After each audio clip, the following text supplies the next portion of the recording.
Pain is universal. Suffering is optional. Did you hear that? Pay close attention to this because this can be a life-changing quote. Pain is universal. Suffering is optional.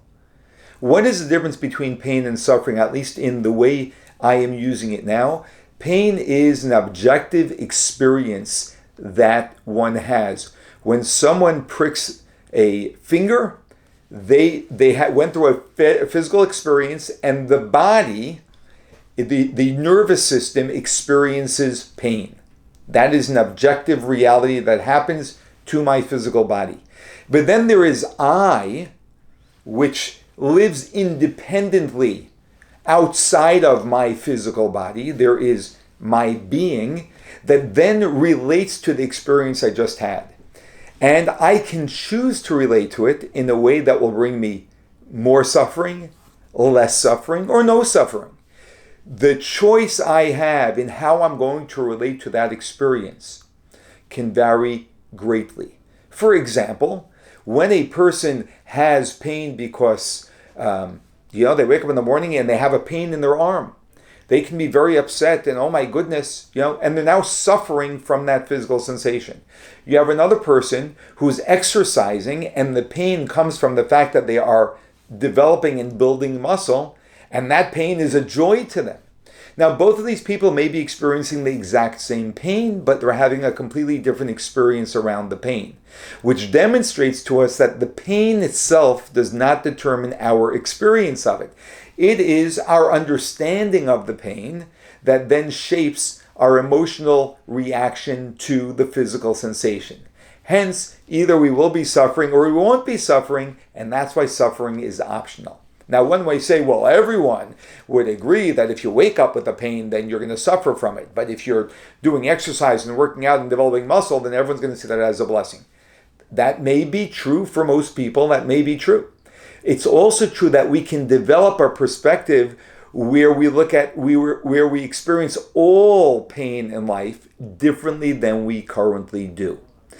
Two people who are short $100,000 from what they had yesterday.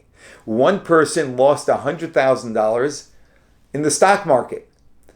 Most likely, they're suffering. Would you agree? Most people will have that reaction. Oh, how did that happen? Oh my goodness. Fear grips them, etc.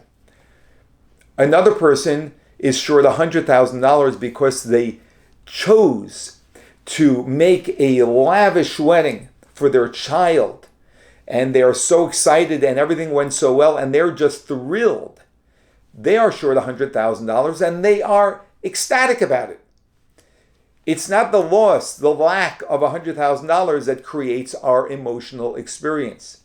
It is the way we understand what happened with this money that's going to change that experience. And this is what the Torah teaches us and invites us into. It invites us into considering relating to the experiences we have in life differently, so that while there may be painful experiences, the suffering can be diminished and will be diminished greatly. This week's Torah portion tells us the very first verse in the Torah and the name of the portion. Re'eh, see, key word here. Name of the portion, Re'eh, see. Anochi nosim lefneichem hayom, I place before you today bracha uklala, blessing and curse. God gives us, says, I am placing before you blessing and curse. This is where free choice comes. God says you can choose things which will be a blessing in your life. You can choose things which will be a curse in your life.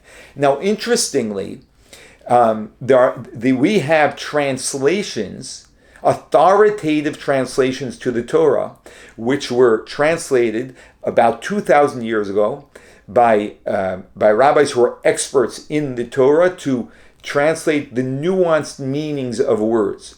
The most well-known is an Aramaic translation by Targum Onkelos. It's called the translation of Onkelos. Onkelos happened to have been a convert who was the nephew of the Roman Emperor Titus. And it's a very authoritative translation. We have another Aramaic translation by another great Torah leader whose name was Yonasan ben Uziel. Now, interestingly, Onkelos translates the word klala, curse, as levita, which means a curse, or levatin, as a curse. That would be the Aramaic translation of the accurate, literal translation of the word klala, which means curse. In Aramaic, the way you say curse is levatin. But Yonasan ben Uziel does something very strange. He doesn't translate the word curse as a curse in Aramaic, but he says birchasa, a blessing, v'chilufa, and its exchange. The exchange of a blessing. That's how he translates curse. Now, interestingly also, when we just look a few verses later and the Torah uses the word curse again, Yonasan ben Uziel himself translates it as a curse. So we know he's not shy from translating it in its literal sense. But for some reason here, when God places the choice of blessing or curse, he doesn't translate curse as a curse, he translates it as an exchange of the blessing. And here he invites us into this enormous opportunity. And it is the opportunity of us knowing that when we choose to see anything in our life that God brings into our life, because everything that happens in our life is God making it happen.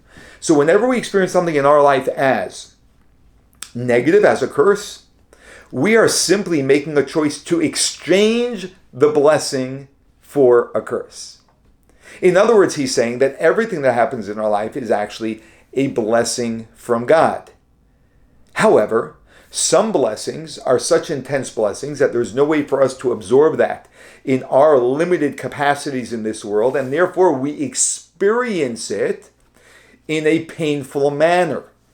But if we remember that it truly is from God and part of our process in this world, and God molding us, directing us in the direction that he needs us in, what ends up happening is we have a painful experience, but it's a blessed pain, similar to the pain of someone working out, as opposed to a suffering that is the outcome of this painful experience, because it's a woe to us. What did I do to deserve this? Why is this happening? It's a way of looking at things, and it's a choice we get to make, and that is to have their perspective. Yes, it's not a popular perspective, and we can sit here and debate philosophically, right, whether there's truth to this perspective or not, right? We can do that, and that can be a long argument. And we can also know that the Torah, actually, when you go into the philosophy of Torah, it is clear that everything is from God, and a either revealed blessing or disguised blessing. And we get to choose how we're going to see this. And the way we choose how to see it will change our experience of it. So that while there may be that physical pain, the nuisance, the disturbance in my life, but now I don't suffer under it, but I carry it with dignity and even with grace because I have perspective on it. I just had an unbelievable experience in my life, and without going into the details of it, someone in our community invested enormously in their time, in their effort, in their emotion, and in their finances for the benefit of the community over a long period of time. And they just did it because they're a good person, they believe in what God wants, and they did this.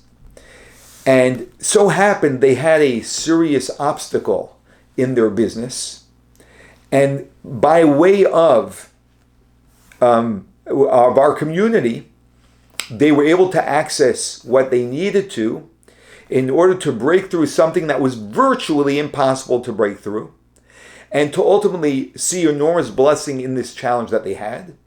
And irony of all irony, the blessing that they experienced on a financial level, and probably also emotional and physical and time factor levels, was very similar to the amount they invested into the community. And you know what happened over here, and why it was such a magnificent moment for me to experience?